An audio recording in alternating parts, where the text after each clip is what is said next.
Ready?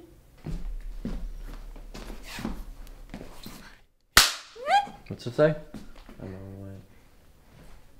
Thanks, Eric. Hi, guys. You like my shirt? Me too. Here's where you can get it. There's also one that says I'm a major internet douche nozzle. I think I'm gonna buy that one soon.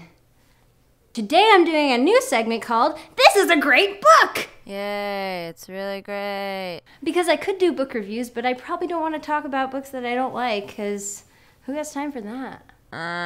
There's a lot of books that I talk about in videos vaguely and don't really get into them, and people always send me messages about they want to know more about the books that I'm talking about in the videos in a high voice. And I figured that every once in a while I would highlight a book that I'm reading or have read or I'm interested in reading, except that wouldn't work because I wouldn't know how to talk about it. So I'm just gonna tell you, this is a great book. Oh my god, yay. Here it is. This book is called Ignore Everybody and 39 Other Keys to Creativity by Hugh MacLeod. MacLeod. He actually has a new book out right now that I haven't read yet called Evil Plans. And I like the title and stuff. I have it. Haven't read it yet. Talk about it soon, if it's a great book. This book is effing fantastic. It's a really fast read. It's a really good book for people who want to create, but you get kind of stuck in various areas. So I thought maybe I would read a little bit of it to you in different parts that I flagged because I like them. When I say ignore everybody, I don't mean ignore all people at all times forever. No, other people's feedback plays a very important role.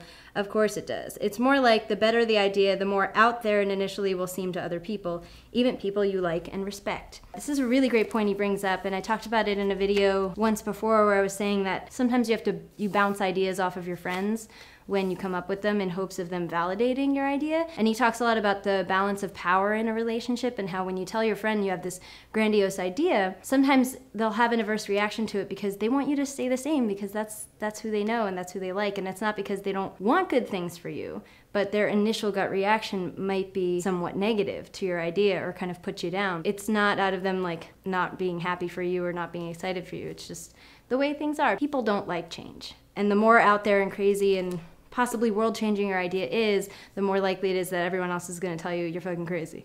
Just like that. You're fucking crazy. People say it to me all the time. That's not the thing I wanted to read you guys. This is a good part. Never compare your inside with somebody else's outside. The more you practice your craft, the less you confuse worldly rewards with spiritual rewards. Even if your path never makes any money or furthers your career, that's still worth a ton. He also talks a lot about doing things that you love because you love them and you need to put them out in the world, and that there's this question you need to ask yourself when you're considering whether or not to do something that's like a new idea. And it's, do I want this to exist or not? And that's really the bottom line. It's not about who's gonna see it or what you're gonna get for it or if people are gonna pat you on the back. It's gotta come from you. You have to want to do it. And that's just a really important piece of advice because I started my singing channel and I started doing music videos on it, and it got me a lot of different things. Like clients saw the music videos and were like, I want you to do a music video for me. I want to be in a music video. That was an interesting outcome I didn't expect. That was actually Marie Forleo, one of my main clients, and I've done a whole bunch of silly music videos with her at this point, and she wants to do more. She wants to do them all the time. She loves them, and she's great, and they're great. So it's super fun for me. And that all came from me showing her this video one day in her kitchen.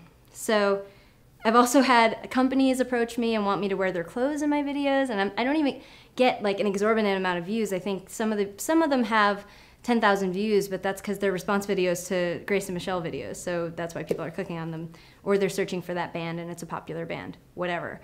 The thing is, when you create something purely because it's fun for you and you love it and you want to put it out in the world, you get return eventually. And because you weren't expecting that return, it ends up being a bonus.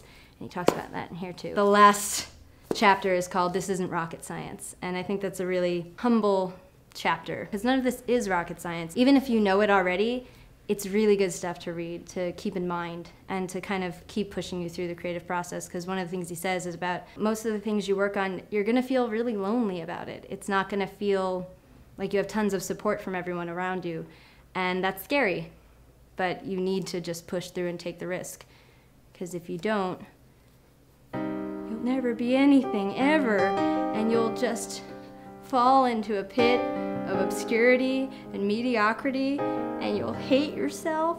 I don't hate myself. I'm good, because I read this book. You should too. I almost fell into my announcer voice. Buy it on Amazon.com. Thanks, guys. See you next time. Oh my god, I failed, dude. I'm good. I tricked you. I didn't fall. Oh my god, look at your face.